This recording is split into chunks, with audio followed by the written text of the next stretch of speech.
Hello teachers, learners, and parents. Sir Jeff po, at your service. Alam nyo ba na meron tayong website na tinatawag na DepEd Commons? Ang DepEd Commons ay binuo upang gawing accessible ang pagtuturo at pag-aaral dito sa ating bansa gamit lamang ang inyong mga smart devices gaya ng cellphones, tablets, at computers. Dito ay maaari nating ma-access ang iba't ibang learning materials mula sa Department of Education. Meron itong mga interactive materials, electronic self-learning modules, at instructional video lessons mula sa DepEd TV na tiyak na makatutulong sa pag-aaral ng mga mag-aaral galing ka man sa public o private school. Walang problema dahil welcome ang lahat dito. Para ito sa mga guro, magulang at mga mag-aaral mula sa kinder hanggang grade 12, alternative learning system o ALS, at pati na rin ang special education. At huwag kang mag-alala dahil kahit walang load ay maaari mong ma-access ang mga learning materials. Tama! Libre ito. Ang kailangan mo lamang gawin ay i-on ang iyong data at buksan lamang ang iyong browser at i-type ang commons.deped.gov.ph. Alam na ba ng iyong mga kasamahang guro o mag-aral ang tungkol sa DepEd Commons? I-share mo na ang video na ito upang matuto rin sila kung paano gagamitin ang DepEd Commons sa mabilis at napakadaling paraan. Muli, ito po si Sir Jeff at kita-kits po tayo sa DepEd Commons. Paalam!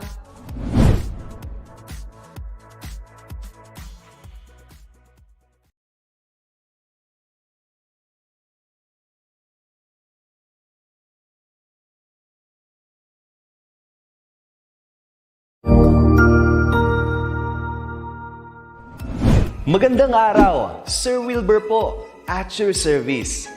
Narito ang ETUlay upang gabayan ka sa inyong pag-aaral upang lubos na maunawaan ang iba't ibang paksa o subject.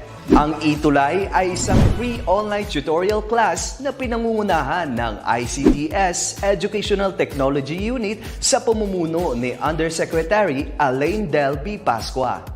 Ang programang ito ay hindi lamang para sa mga bata, kundi ito rin ay magsisilbing gabay sa mga magulang at mga guro kung paano nila ituturo o gagabayan sa bawat asignatura ang kanilang mga anak o mga estudyante. Sa kasalukuyan, ang self-learning module mula sa rehiyon ng Calabarzon at kilala sa tawag na pivot ang ginagamit sa ating ETUlay online class. Kaya ano pang hinihintay ninyo? Ihanda na ang inyong mga ballpen o lapis, papel o kwaderno at samahan kaming itulay ang pagkatuto para sa bawat batang Pilipino. Sama-sama tayong magtutulungan para malampasan ang mga hamon sa panahong ito. Halina't matuto kasama ang inyong online tutor sa oras na ito.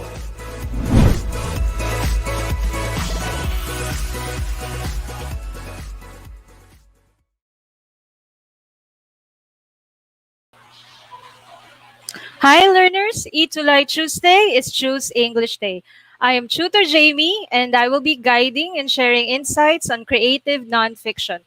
Let us now turn the wheels of our creative minds as we gear up in our imagination in telling our stories by writing literary pieces in our most creative and truthful way. Today is our final session for ETUlay Creative Nonfiction for this school year. And because of that, let me express my sincerest thank you to all students and teachers who have joined us here on ETUlay, particularly on our CNF sessions.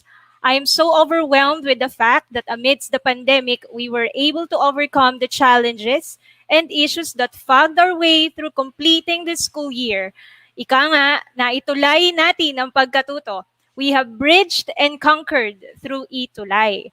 Yan. By the way, I would like to shout out to all the admin and faculty members of my dear Caloocan City Business High School. And I would like to make a shout out especially to and thank you to our Super Sipag OIC Principal Dr. Ivy Perez for the support and guidance of all the head teachers and faculty of CCBHS. Thank you so much po. And of course, shout out to our SDO Caloocan headed by our brilliant Schools Division Superintendent, Dr. Nerissa L. Losaria. So let us make this ETUlay session special and memorable for today, since this is our last session for the school year lang naman.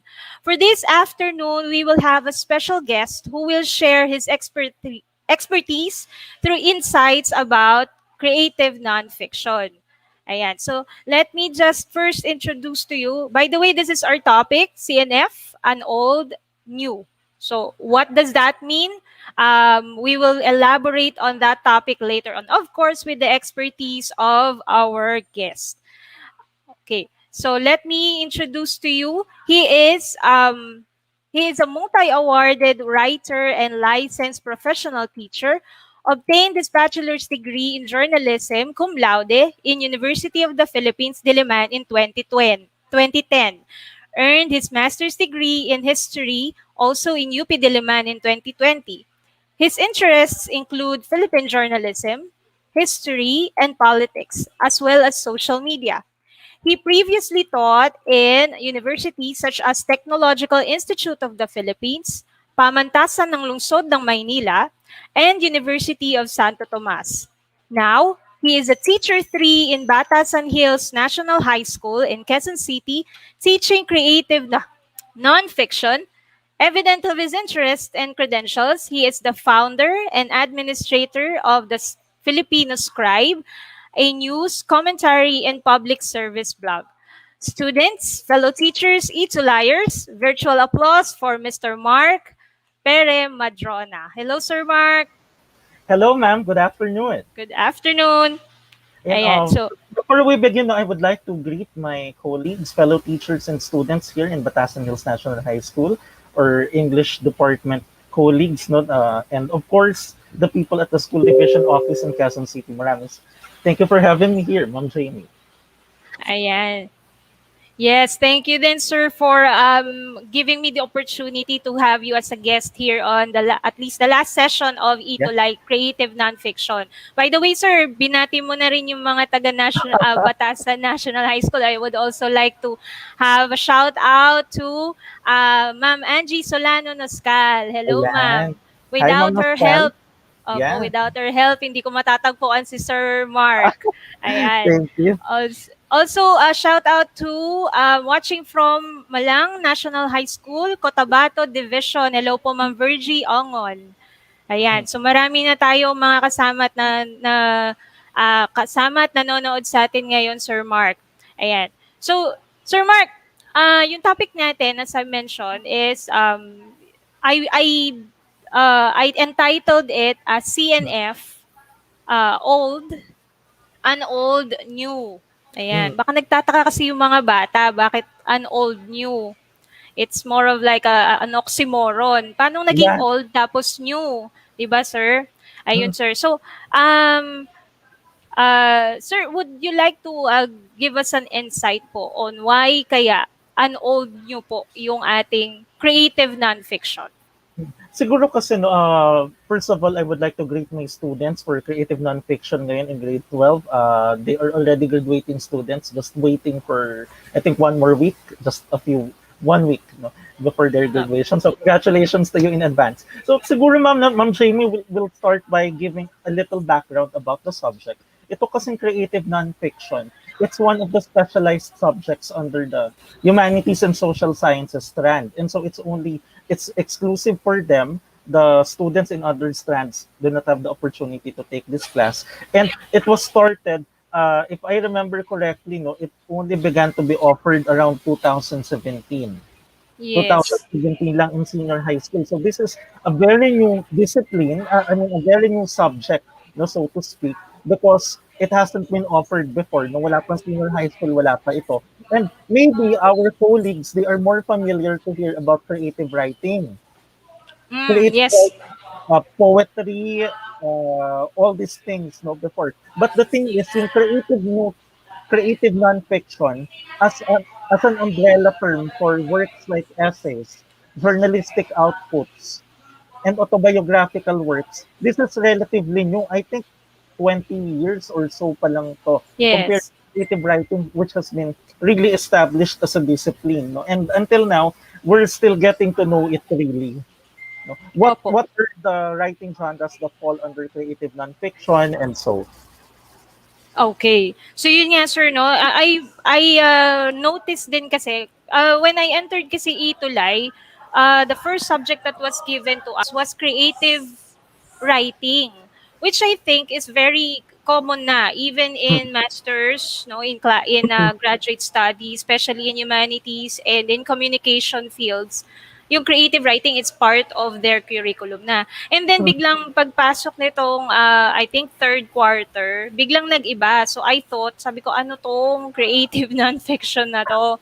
Para Yeah. for me, it's really new kasi I'm teaching grade 10 English. And it's something new to me. Ang kilala lang natin is fiction lang, not really non-fiction. However, we know nonfiction as something that is already straightforward, like journalism, reporting na. But putting another word like creative is Mhm. something na parang that's new. That's why I termed it as an old new kasi as Mhm. mentioned by Sir Mark, Mhm. old siya. It has been introduced before, kaya lang dito sa atin, ngayon Mhm. lang siya earlier to 2016 or earlier 2020 lang siya na Mhm. umpisahan. And with senior high school nga, ngayon lang din siya na-introduce, no sir? 4 years. It's only been around for 4 years as a subject Mm-mm. in uh, So it's for really a baby course Pero na. yung Opo. creative writing, as far as creative writing is concerned, I remember even when I was a student in UP, we already have that course. As in, it's a degree program, no? It's a degree program that you can possibly take. And then, there's a subject, CW10. I remember I took that nung bata pa ako. When I Opo. was about 17 years old, I took that subject. No? And now, creative nonfiction, this is a term that is, well, relatively new as an umbrella term. Pero what I would like to say, bakit natin masasabi na it's old, no? It's because the disciplines that fall under creative nonfiction, the writing genres, has been around for quite some time already. So let's say, for Yes. example, ma'am, no, I would like to give examples now. Autobiographies. I mean, autobiographies has been around for so long. Yes. So many prominent personalities have released autobiographies over the years. But Opo. we didn't know yet that it's already a form of creative nonfiction. It's only now. Kumbaga, ma'am, it's as if nauna yung terms, the terms came before the writing genres, no? Mas nauna siyang na-develop. Pero yung umbrella term as creative nonfiction, it only appeared in recent years. But Yes. the formats, autobiography, I think all of us have already written autobiographies, no? Yes. Biography, Opo. etc. Even in Anecdotes. Opo. Anecdotes. Yes, even in junior high school, even hindi pa tayo K-12, autobiographies have been introduced in even as early, I think as early as elementary elementary years natin. Meron na tayo, tinuturo na sa atin yung autobiography. It's just that we don't know we did Mm. personally we didn't imagine that it would have its own term, its Yeah, own umbrella discipline. term. Yeah. Yes, umbrella term. Opo. Uh, Sir Mark, I only have a few questions no po. Mm. Si Sir Mark po kasi is really teaching creative nonfiction in Mm. Batasan National Hills no in senior high school. That's Mm. why it's really fit na nandito si Sir. Sir, my first question is what makes creative nonfiction interesting to teach and also to study? For me, ma'am, no, when I began teaching this for my grade 12 students, I said the first day of the class, no, this will be your opportunity to reflect on your life, to write about Okay. your thought processes, your emotions, your experiences, how you're processing the events that happened before, how impacted yourself, how it impacted you right now. So for me, that's one of the strong appeals of creative nonfiction. Na it can you are writing based on your experiences. May personal touch. You can really own this. Yun yung maganda. You can own this. So for example, one of the activities that I asked my students to do, no, write about a high school autobiography, an autobiography that will only cover the 6 years of their high school life.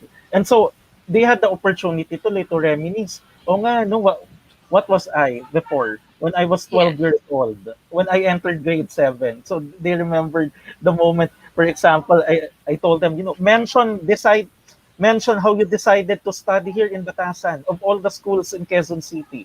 Why here? Because I'm And sure they came from different schools din naman, ma'am, no? We opo. also have transferees, etc. And so from there, yung first day ninyo here in the school, what do you remember about it? I think that's one of the good things about the subject. You are just asking them to really reflect on the things that happened before and how it impacted them. And that's So why really, yes, yeah. there is a personal touch when it comes to really teaching the students. You Mhm. don't ask them to get ideas from No need, somewhere.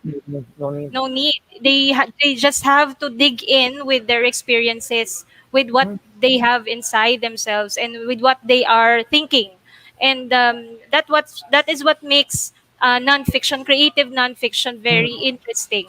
Not only to teach, but also to study. Personally, Sir Mark, ako nung nag-start ako ng ETUlay and I just encountered mm, creative nonfiction, sabi ko parang ang ganda ng tinatakbo ng course na to, ng subject na to. Kasi it really, especially during our time now, na nasa mm, pandemic tayo, we mm, really need have a lot of um, venues to express our feelings of what we are thinking. Lalo nakaseklud lang tayo sa loob ng bahay. Parang it's creative nonfiction is one good way of expressing our feelings, what we have in mind, para hindi naman nasasayang, hindi naman na seseklud lang dun sa ating sarili, sa ating ano. We have to tell others, di po ba?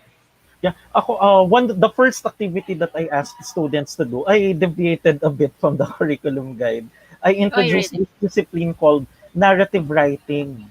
Uh, Mm. Narrative medicine, yan, therapeutic writing, where they will be writing, essentially what they did is that they will be writing about episodes in their lives na they think is significant. It can be happy moment, it can be sad moment, etc. No? And then they will reflect on how it impacted them. Mm-mm. So So let's talagang say, for example, therapeutic siya.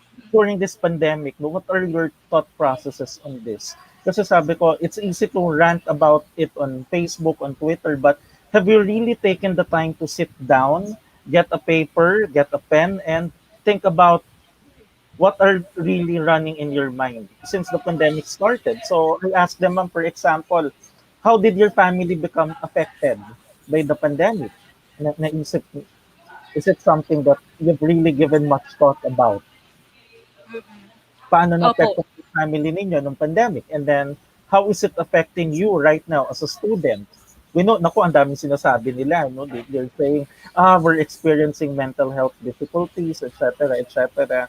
No? And then, another thing, how does it affect your outlook for the future? Kasi ma'am, they are grade 12 students, they are graduating, but they are really uncertain about what happens next. They may know Yes. where they will be studying. Alam na nila kung saan sila mag-aaral by this time, but they are still uncertain. Is it going to be online again?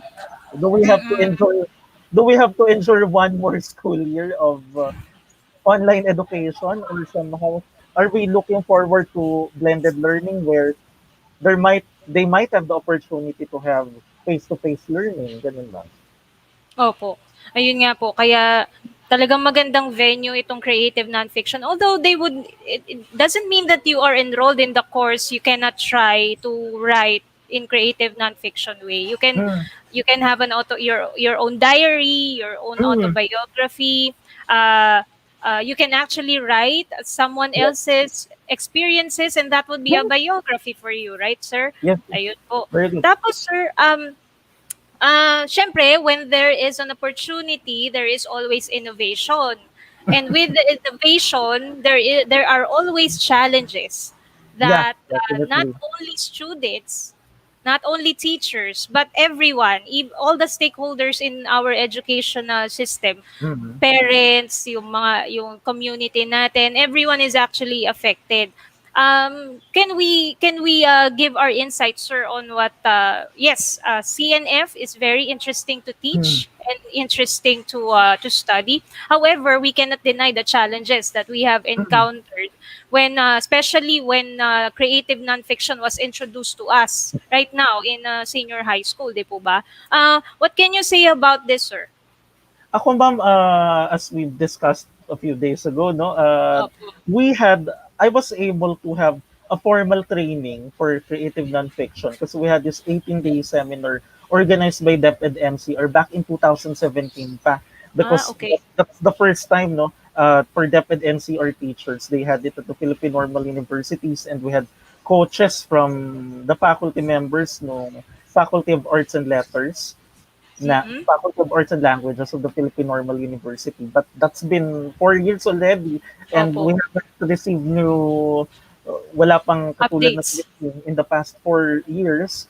And so the pandemic started 2020. Wala na. Everyone had to transfer to a new mode. So as we've said before, one of the major challenges here about the materials. Often Yes.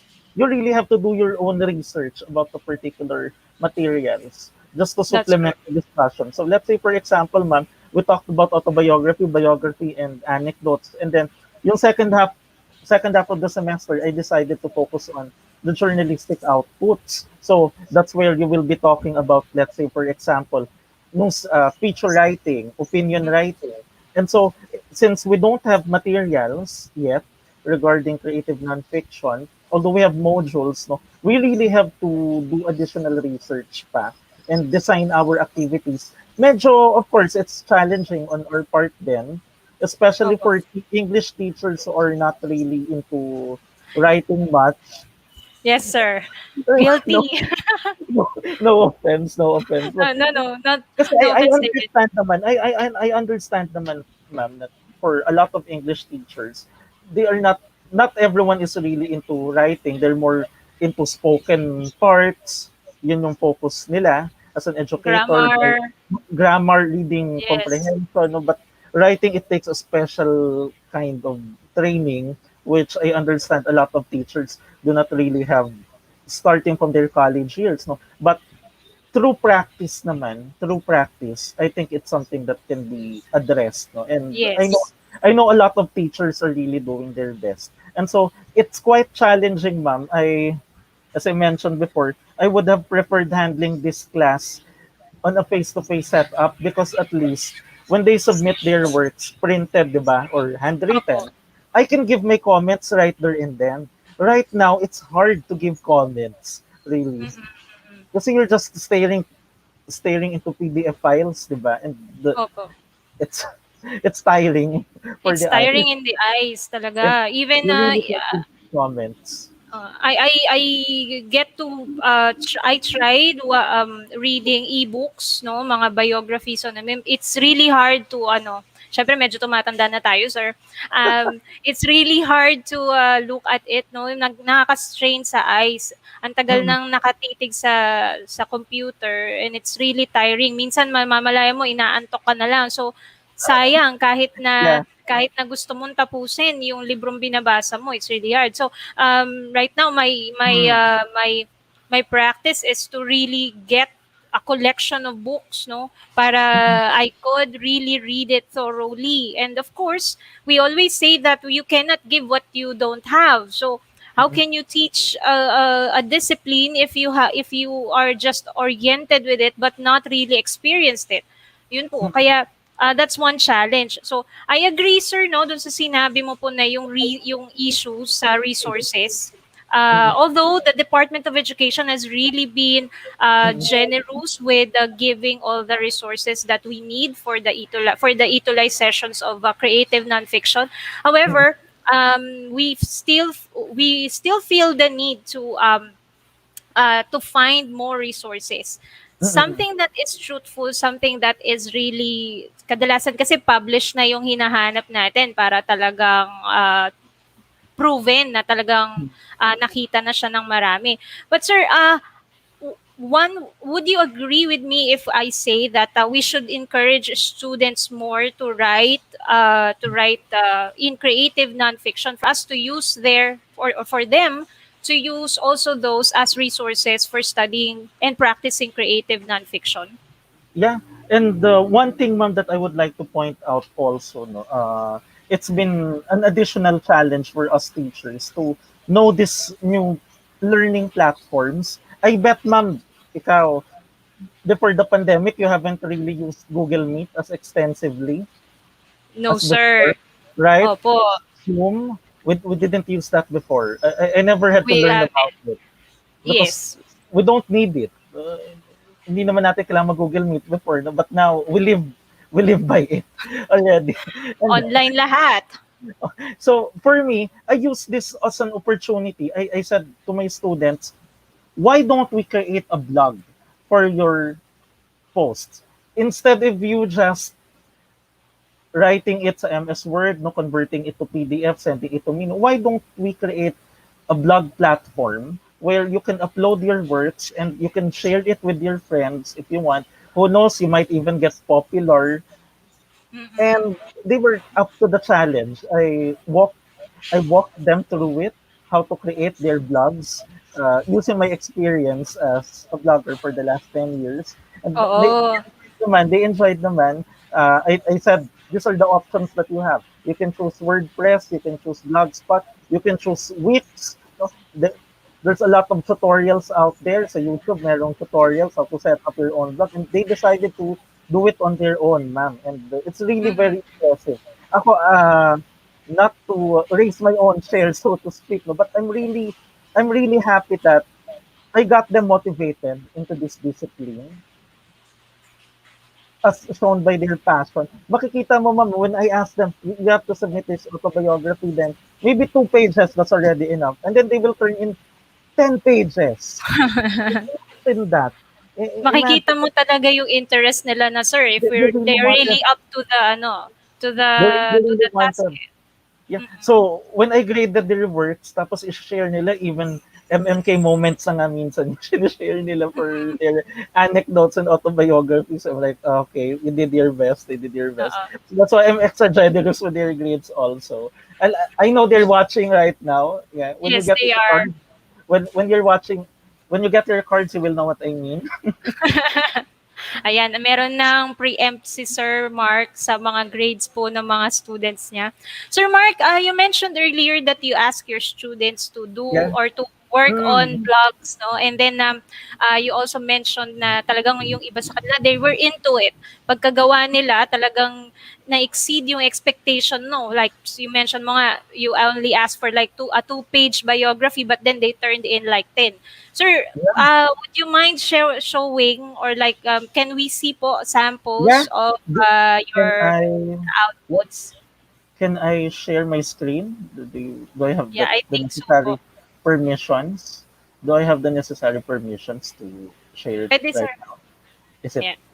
okay? So at this point, ma'am, I'm going to show you this. I said no, I created through online Excel where they uploaded the links to their blogs, and you will see it here for the 4 sections of grade 12. So we're talking about 200 or so students here from the Ang dami. 4 sections. And so I'm just going to pick blogs at random just so our viewers can show, no. Siguro kahit yung mga teachers, fellow creative writing teachers natin, this is an activity that your students can do. So this Yes, one, wow. ayan, is it visible now? Yes, sir. Nakikita niyo I ba? can Ayan. see it So, po. Opo. So, for example, this is a blog that was created by one of the students. And makikita nyo po dito yung mga pinagawa kong activity. So, opinion article. I asked them to do an opinion article about Sangguniang Kabataan. Do you have to vote? Is it necessary to vote in the 2022 Sangguniang Kabataan elections? Is it something that matters to you and why? And so, they wrote about it and I'm very impressed with what they have come up with. Tapos, I have another article here titled, I asked them to do a narrative testimony, a testimonial about their life Yes. under quarantine starting from March 9, 2020. I kept on mentioning Mahaba-haba the yun, date. sir. I kept on mentioning the date March 9, 2020 to them because that's the last day we had face-to-face classes, if you remember mo, no? And Yes, so yes, yes. this one, I said, just look back at how things have been right now. Nobody expected. So, ayan, they wrote about their experiences. And then yung length, no, yung length ng pag-share nila talaga. So you know that the ideas are there. Because ako as a teacher, I don't really focus much on grammar. For me, mas focused ako on Content. The content. letting them share whatever it Yes. is that they have on their minds, their emotions, etc. Tapos ito nga, I even ask them to do music reviews about their Wow. favorite songs. So, K-pop. puro K-pop yan. We have Opo. BTS, you know, they know that I'm a fan, so they took advantage of it. Yan, Twice, etc. In all these groups, no, I told them, when you write about this, you just have to write, why do you feel connected to the song? What about the lyrics, the message, the video, the artist, etc. And so they wrote about it. Some of them chose OPM songs, no? Because, ma'am, the good thing about creative nonfiction is that we can give them a huge leeway to really, pwede nating mabigay yung activity, in particular, the writing genre, but as regards the content, how they are planning to attack the activity, it's really up to them. And you will see their creativity. You're Sometimes really we going really to do not have. Yes, Sir Mark. Sometimes we really do not know what the students can really do unless we give them the opportunity like this, ano po, especially in the senior high school. So I would like to mention all our teachers, no, in creative nonfiction, and also other teachers that who would like to encourage our students kasi pwedeng i-incorporate to sa junior high school, di po ba, Sir Yes, ma'am, Mark? definitely. Definitely. Pwede.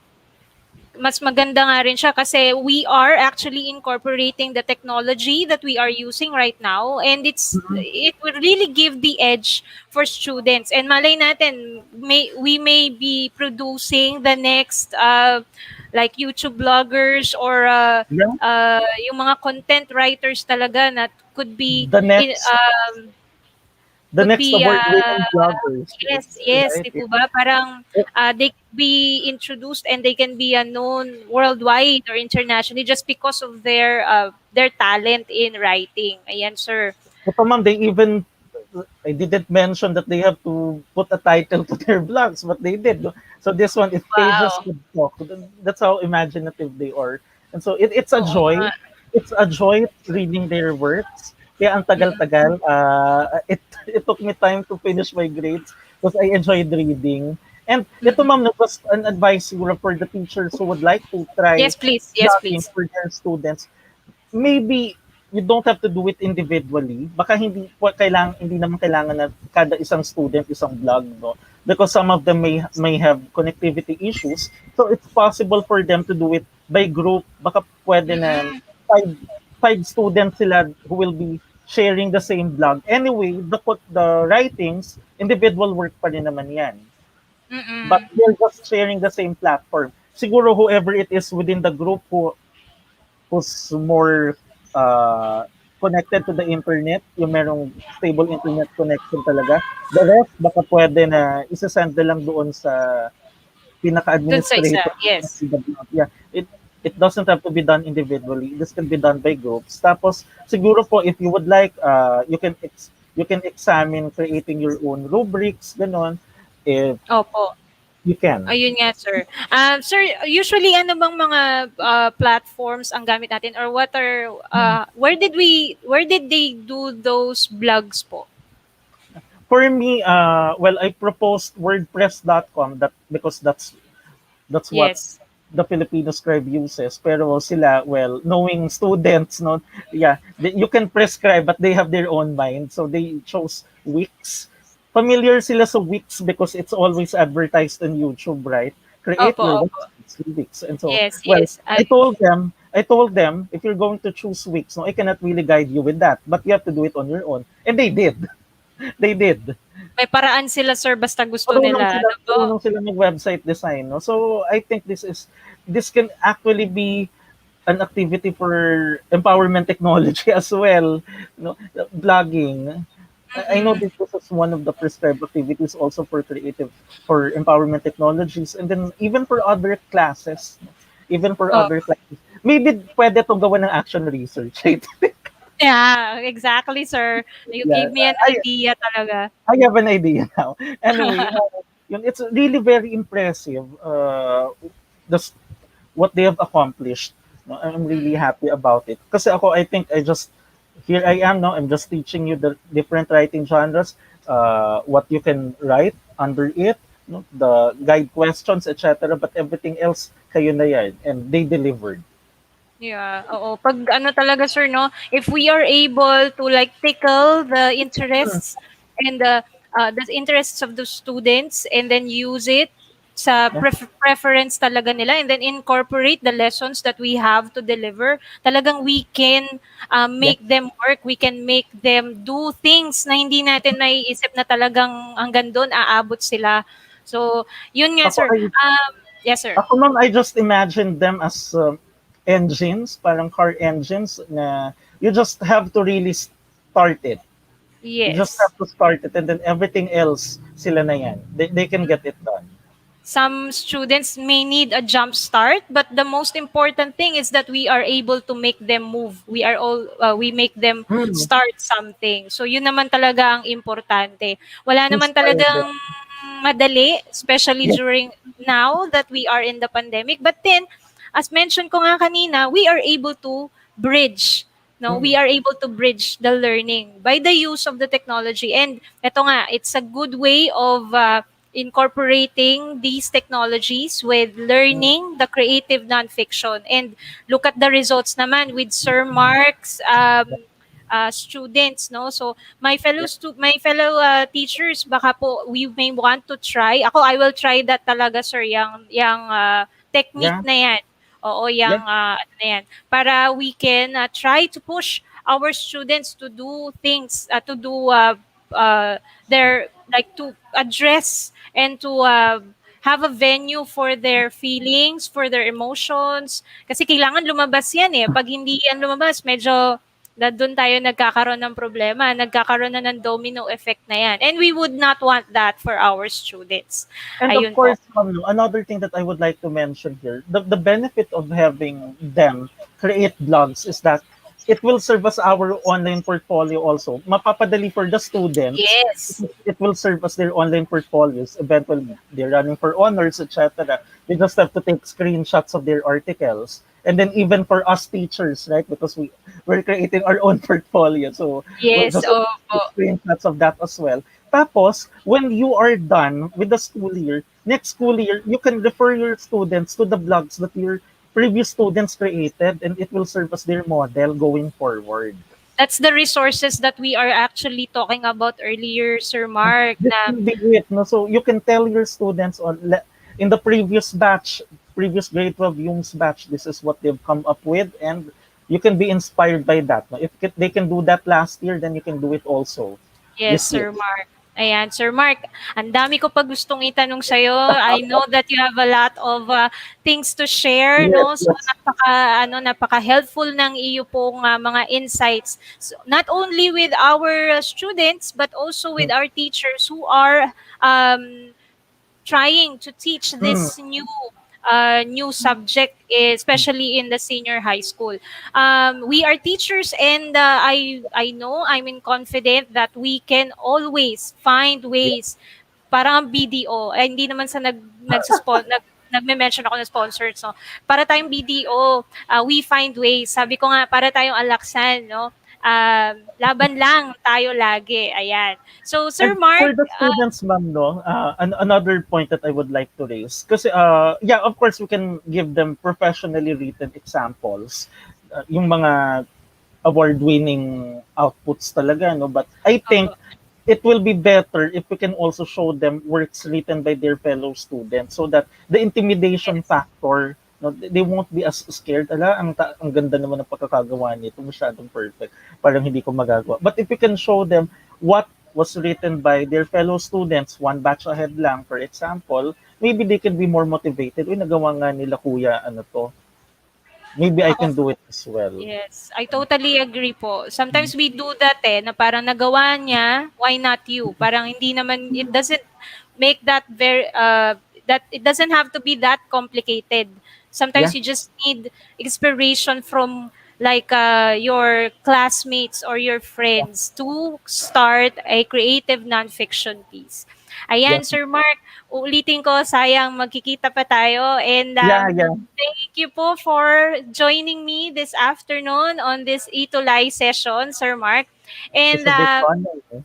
Opo. I will be looking forward to really inviting you again to the next, maybe next Hmm. school year na Yes. ETUlay sessions, no? If hopefully may time ka pa rin for Yes. this Yes. activities, no? Ayan, and I would also like to thank all our participants from Ernesto Rondon High School, also, of course, from Batasan Hills National High School, Well, faculty and marami students. to.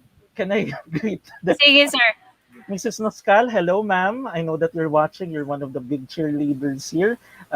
Sir Dennis Wansing, Ma'am Rochelle Daligson, Ma'am Leticia Beronio, Ma'am Mase Nuevo, Ma'am sino ba to? Sir Andy Hipolito, who else are my colleagues here, no? And among others, no? Marami kayo dyan. Ayan. And so, I'm really Opo. happy. Yeah. Yan. Thank Ernesto you, sir. Rondon, hi. Parang kilala ko, Hello po. Oo, parang kilala ko may yung napanood siya na. Ayan. Thank you, sir. And uh, talagang I'm looking Yeah. forward na magkakasama pa tayo when I Yeah. have you as a guest. Next Meron na school akong year. isang resource speaker for the next school year for ETUlay. Ayan, sir. And again, I would like to thank all our colleagues or our co-teachers, our students who are able to join us in every ETUlay sessions that we have since January. And I hope that we still, Sir Mark and I, will still be hearing from you as well. And join us next sessions po next school year. Although medyo busy na talaga tayo mga teachers this closing by Yeah. this school year na eh. With that, sir, thank you very much po, Sir Mark Madrona. And if you want to look at Sir Mark's work, you can visit www.thefilipinoscribe.com. Ayan, marami kayong makikitang insights dyan. And you can actually use most of his articles as part Yeah. of the resources for creative nonfiction. Ayan, Sir Mark, thank you po. And thank you to ETUlay. With that, it has been a pleasure and honor to be your ETUlay tutor for creative writing and creative nonfiction for this school year. Again, I am Tutor Jamie, signing off. Stay safe. God bless. Sulong Edu Kalidad. Thank you, Sir Mark. Thank you.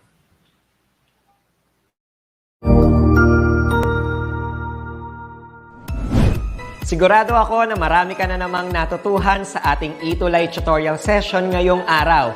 Tandaan, ito ay hindi lamang para sa ating mga mag-aaral, kundi pati rin sa ating mga minamahal na guro at mga magulang na kaagapay natin para maituloy ang pagkatuto sa kabila ng nararanasang pandemya.